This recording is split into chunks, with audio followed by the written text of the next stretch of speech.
Hello again. In the last podcast, if you listen to that, I spoke about how you can develop habits to eliminate stress, or at least one way of eliminating stress. Now, sales, I think, is one of the most stressful occupations you can have. Obviously, the air traffic controllers might disagree, but that's another level of stress. But if you are in sales, it is stressful because it's a very visible kind of occupation to have within a business if you're employed as a salesperson, because it's very obvious certainly within your sales team when things are going well and when they're not going so well. And if other people are doing really well and you're not, that can apply a lot of extra pressure. So this is where the stress can come from. If you're an entrepreneur, the stress is even worse in one sense, in that this is your livelihood. You may have people working for you.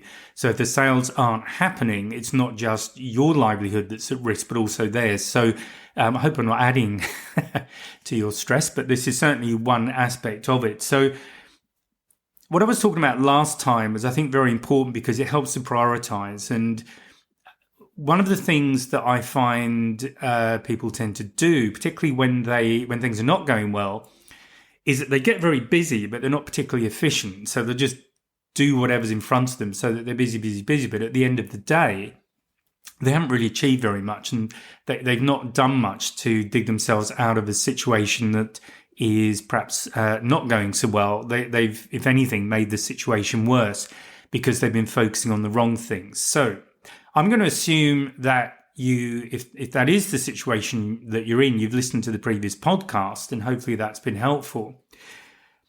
What I want to do in this podcast is just talk a little bit about understanding the metrics that are important. And this sort of goes hand in hand with what I spoke about last time, because if you are in sales and if you're running a business, there are certain metrics that are really important. And unfortunately, in my experience, I found that a lot of people who aren't doing so well in sales, one of the reasons they're not doing well is they actually don't know what metrics they should be looking at. And if you don't know what you should be looking at, you're likely to be in real trouble, because the chances are you're focusing on entirely the wrong things and you're just making things more difficult for you. So what are the metrics that you should be looking at? What do I even mean by that? By metrics, I simply mean which numbers should you be looking at.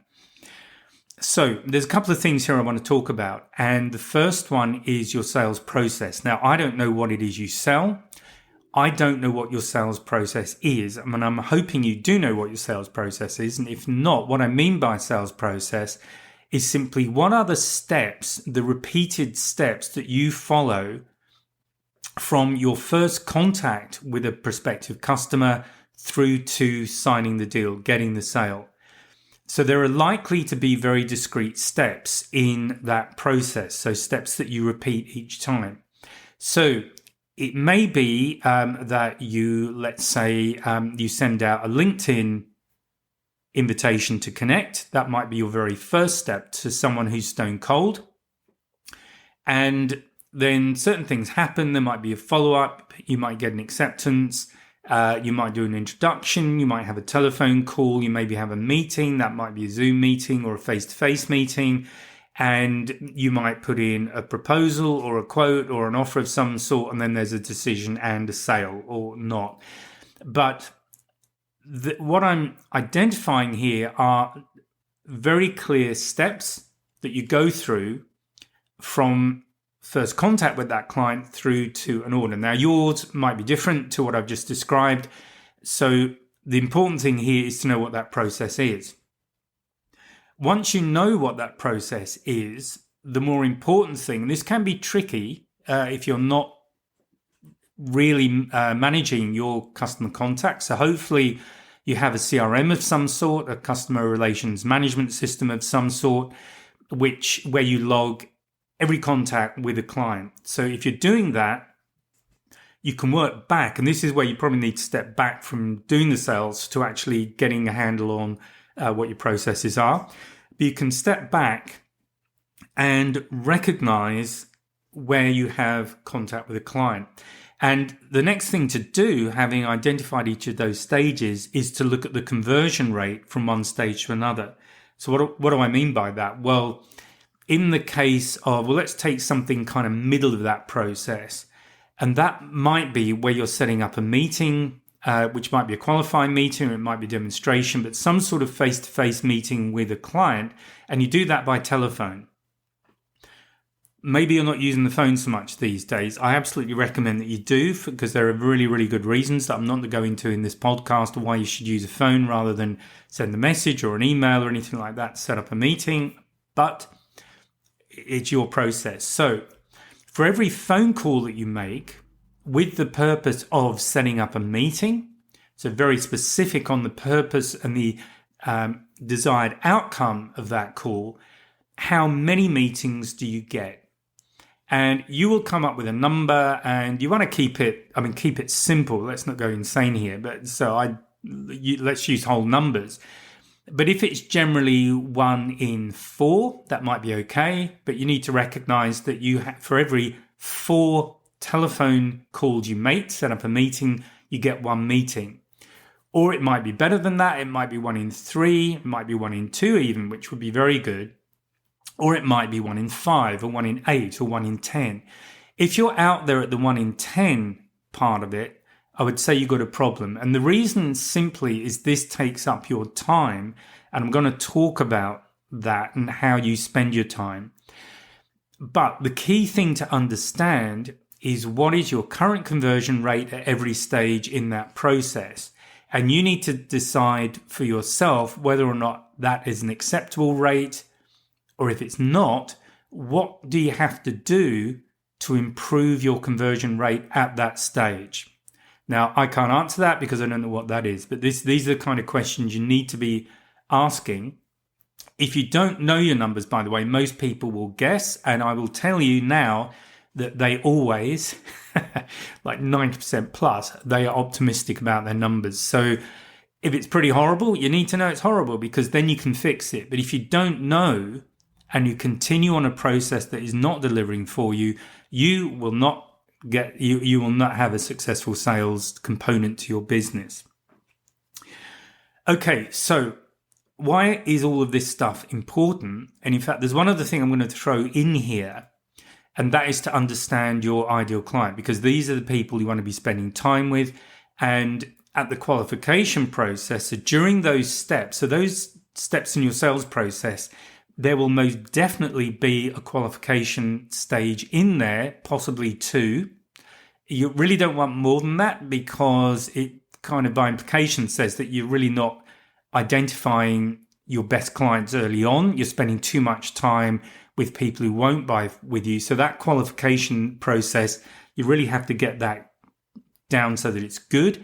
And you really ideally want to be spending 1 stage getting rid of the people that will never buy from you. And this is something that, again, I've seen this time and time again with salespeople who are struggling. They will speak to anybody, and all they're doing is burning their time with people who will never buy from them. And it can be quite tough to say no to people, particularly if there's nobody in the pipeline. If your pipeline is very thin, or maybe there's not much in there at all, so you've got to go prospecting. It's very hard to turn people away, but it's absolutely vital that you do if they're the wrong people, because all they're going to do is burn your time. And this is the next thing I want to talk about in this podcast, because we all have a finite amount of time. So you really have to use it well.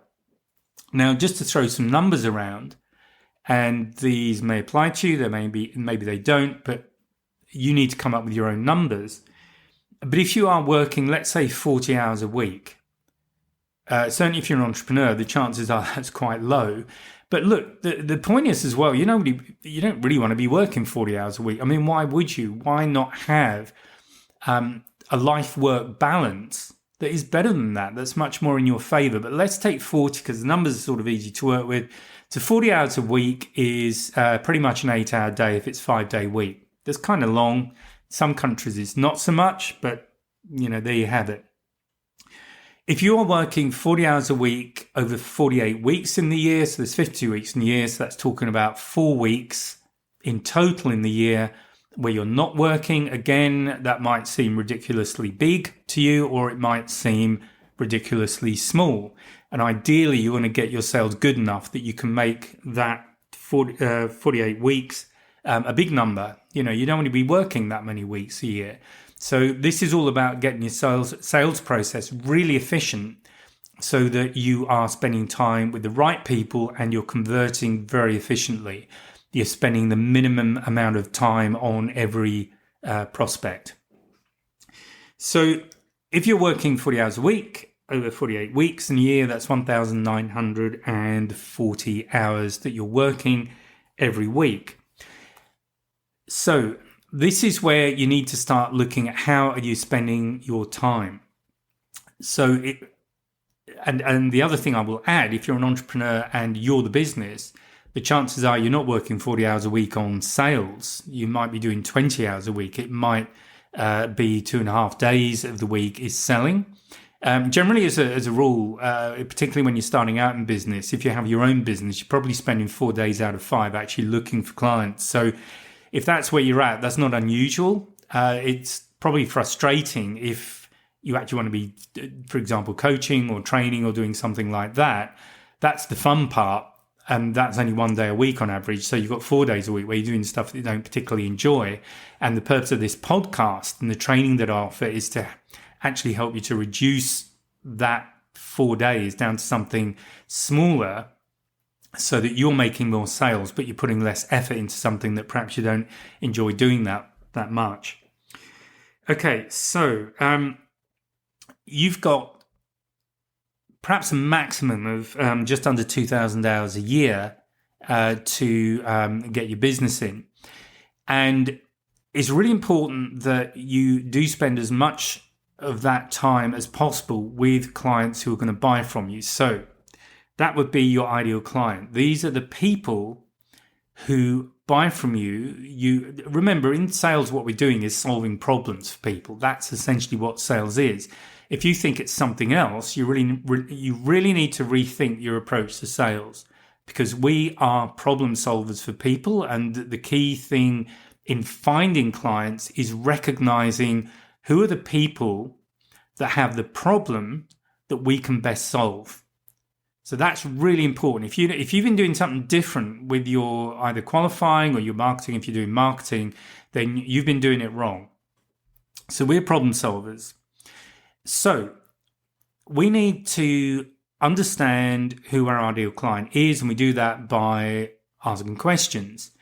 And if you don't know what questions you need to ask to identify your ideal client, then just look at the people who you've sold to where it's gone really well. And by that, I mean you've had a good value of sale. The revenue number's been good. It's actually been profitable. This is a whole other podcast, but profitable sales are obviously really important. There's no point making sales if they're costing you money. I mean, you might just as well give up. So the profitable sales, and ideally you are spending very little time post-sales problem solving. You're going to be doing follow-up visits. You want to do nurturing in some form with that client because you want to be looking for repeat business if that is an aspect of the business that you have. Now, it's not for everyone. Some businesses are simply a one-off sale. But a lot of businesses, you do look for repeat sales. So, for example, if you're selling cars, you're hopefully going to have clients that come back again and again every time they want to change their car. Now, that might not be every year. It might be every 2 years, 3 years, 4 years, wherever it might be. And things change as the economy gets tough, and it's not ideal at the moment, and it's looking worse as I record this with things moving forward. But you want that client to keep coming back to you, because with repeat business, it just means out of those 1,920 hours that you have every year, some of those hours, not very many of them, but you're going to be spending a few hours with people who just want to buy from you again. So you cut out a whole load of your sales process when it comes to repeat business. And repeat business is absolutely gold for your business because it's low effort, usually high value. Usually the margins are very high because it's not costing you very much to get that sale. So the sales that are trickiest are those new sales, those new customers. You have to go through a whole process of convincing them that you're good to buy from, you're going to deliver for them, that you're reliable, you're not going to let them down, all those things that they're looking for.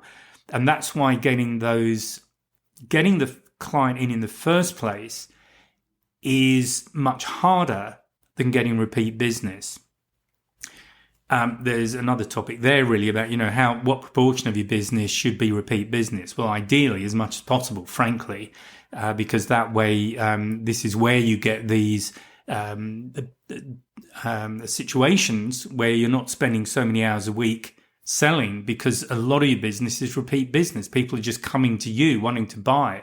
That's great. So this is what you need to be building up. So what I'm focused on here, though, with this whole sales process, and look, a number that is worth having, if you don't know it already, is what proportion of your business currently is repeat business, and can you improve that? What can you do to improve that? But you do need to know your process, certainly for new clients. And if most of your business is new clients because of the nature of what you do, then that's fine. You really need to be on top of that. And it's even more important that you understand what those processes are, what your conversion rates are, and how well you're doing. So again, just looking at the conversion rates, that is, to take that example of going from a telephone call to, and the purpose of that call is to set up a meeting. It might be face-to-face or a Zoom meeting, but some sort of meeting where you get the bulk of the business done. How many calls do you make, and how many meetings do you get as a result of those calls? So, for example, if you make 4 telephone calls to get 1 meeting, your conversion rate is 1 in 4, so it's 25%. Is that good? I don't know. How much time do you have to do that? This might not be ideal. You might want to aim to get it down to 1 in 3, because as you make small improvements in each of your conversion rates, you'll find that the amount of effort you have to put in early on to get the business drops down considerably, and you start getting a lot more efficient. And this is what it's all about, getting very efficient at each stage. And that means that the time you have to spend in each stage reduces to get the same result in terms of sales. So let's say you've got a target of £500,000, dollars, euros, whatever it might be. If you have 1,920 hours available to you, and let's say that, so that's your 40 hours a week, you need to be basically making 260 whatever units you're using per hour, and that's about 10,500 a week. So if you're thinking of, $500,000 is your target, that's reasonable that you'd want to bring in over 10,000 a week. That's over that 48 weeks in a year. Because remember, you may be getting sales in while you're away. That's brilliant if you are, but let's focus on what you're doing manually. So whatever your numbers are, whatever your annual target is, look at what you should be bringing in every week based on the number of hours you have available. And are you achieving that? Is your target realistic? And this is one of the things that does catch people out. And it's really important part of annual planning is the target achievable with the time you have available? Knowing your sales steps and conversion rates in each one will also help you. There's a whole process you can go through there to get clear on that. But this is really important to sanity check what you're doing. So if you have a target of $500,000 in a year, but you're bringing in 5,000 a week, you're not going to hit target. And it's really important that you identify that early on, because that way, if it's early in the year, if you realize that you're not hitting your sales target every week, you need to look at what you can do to improve that. And does that mean the target's realistic? Are there certain areas in your process where you're really not performing very well? What can you do with those? Do you have to change your approach entirely? Do you know your avatar? Where are you spending your time? Are you spending your time with people who will never buy from you? So I'm going to stop this conversation there, but I guess just to recap, I hope this has put a little light on things rather than created confusion.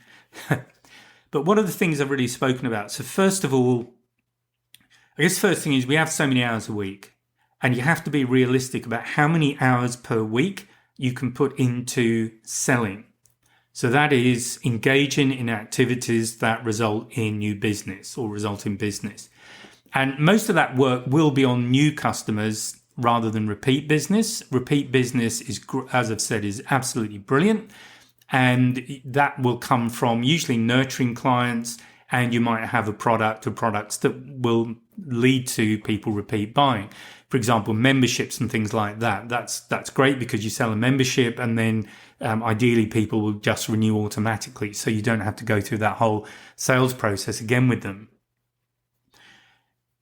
What are the steps with new business, the discrete steps that you go through, and what is your conversion rate at each one of those? So you really need to know those numbers to know where you're strong, where you're weak, which parts of that process are working well for you and which parts are not. You really have to understand that. You also need to know who your avatar is, because with a limited amount of resource, which in this case is your time, you've really got to be spending it with the people who are most likely to buy from you and give you good business.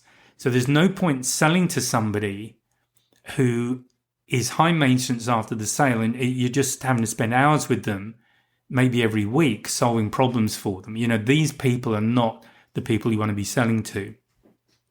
So who is your avatar? How do you know your avatar? Well, you can look at existing clients where it's gone really well, but you get clear on the problem that you're solving for them. That's fundamentally it. Sales is about problem solving. So you need to know what the problem is that you solve, who are the people who have that problem, and out of those people, who are the people that you can best serve. And any qualifying process that you have needs to exclude the people who do not fit that profile. So that's really important. Essentially, what you're looking at is high value, low effort clients. These are the people that you want. So I'm hoping that's been useful. If you do not know your processes and you're looking for somewhere to go, obviously this is something I cover in sales training, so you're welcome to look there. There are other things available online. Some are good, some are bad. You need to make that decision. But whatever you're doing, I hope that's given you some clarity on where to be spending your time. Last time we were talking about getting into discipline habits. So this goes some way to telling you what those habits should be. And this is definitely worth reviewing on a regular basis. I would say at least quarterly. As you come into a new quarter, look at what you're doing, how efficient you're being, and look at change. And the sooner in the year you can do it, the better. The sooner you can identify problem areas and correct them, the better, obviously, because you don't want to reach the end of the year and be just so far behind that you can't possibly make your targets. Okay. Thank you for your time, and I will speak to you in the next podcast. Bye for now. If you found this podcast useful and hopefully it's got you thinking, please sign up to my mailing list. There's a link in the description where you can just sign up and I'll keep you informed of what's going on. There's also a link to a free 1-hour webinar. It's an on-demand webinar and I'll take you through 3 things you can do right now to improve your sales confidence, and that includes handling objections and closing the sale. So please check out the links and please join the mailing list, and I'll speak to you next time.